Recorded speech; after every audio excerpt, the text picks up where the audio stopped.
Ayan, naglaman.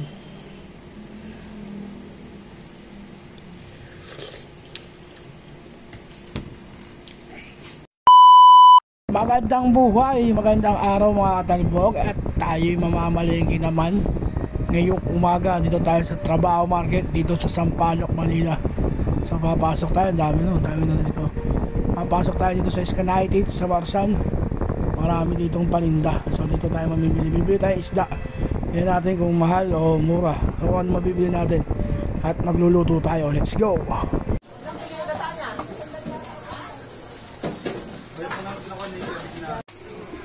Lucky.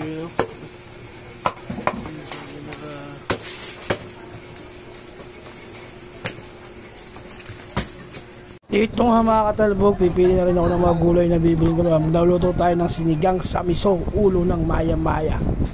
Pagtapos mo mamili, dapat di mo pa lakpasin to. Dito sa loob ng Trabaho Market, solid yung giniling nila dito. Ayun, yung tortang giniling na yan. Masarap yan mga katalbog. At ito na nga lahat ng pinamili natin. Ayan, may tilapia, may mga gulay-gulay. Yan yung ulo ng maya-maya. So tara, birahin na natin to.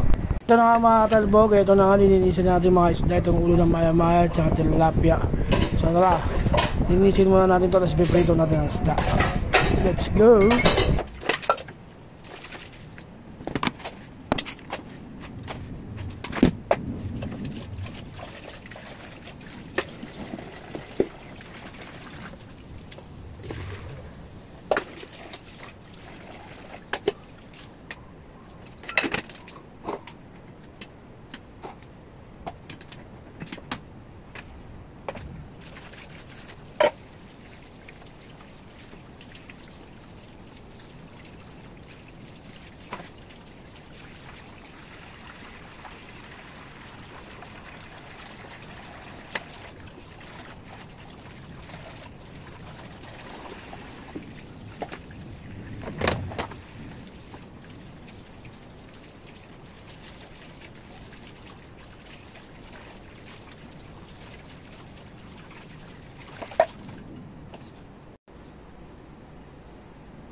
Ito namang mga gulay na nahiwa-hiwa ko na, niready ko na rin itong malalagay natin sa ating maya-maya.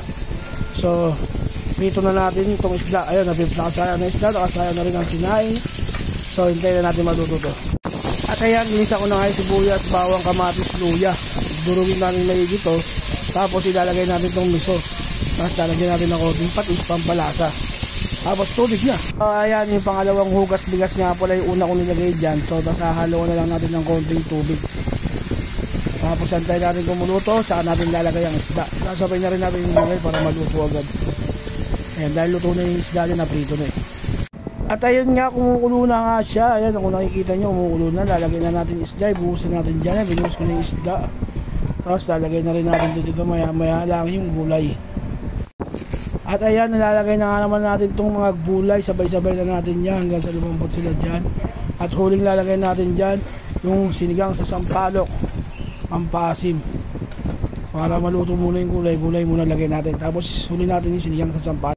Ayan, nilagay ko na nga dyan sinigang sa sampalok. Lagyan ko ng konting magic sarap, konting asin, pampalasa. Then titikman na natin to bago tayo sumundo. So tara mga katalbog, kain na naman. So yun mga katalbog, luto na. Sinigang sa miso, ulo ng maya-maya. Ano? So,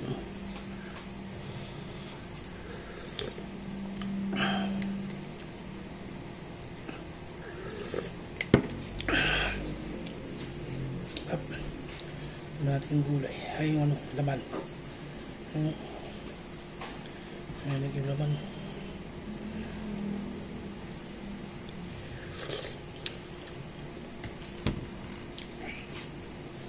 At yun nga mga katalbog, susunduin na natin ito sa airpods. Sa tabihan na ibapunta ng PTH.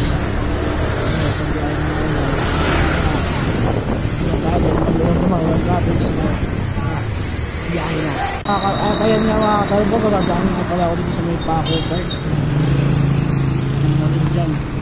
Yun, papunta na ako sa PTH. At ito na nga, nandito na nga ako sa may PTH para sunduin si airpods. So ito siya. At ayun, nasundo ko na natin sa airpod at nandito na kami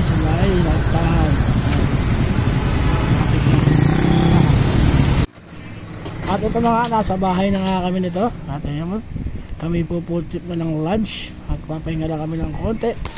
At kakain na kami ng lunch mga katambog. At ito na nga, siyempre, anong gagawin natin? Engga na naman. Ayan, kumakain na kami ng helmet dyan. So yun lang mga katambog. Bye bye!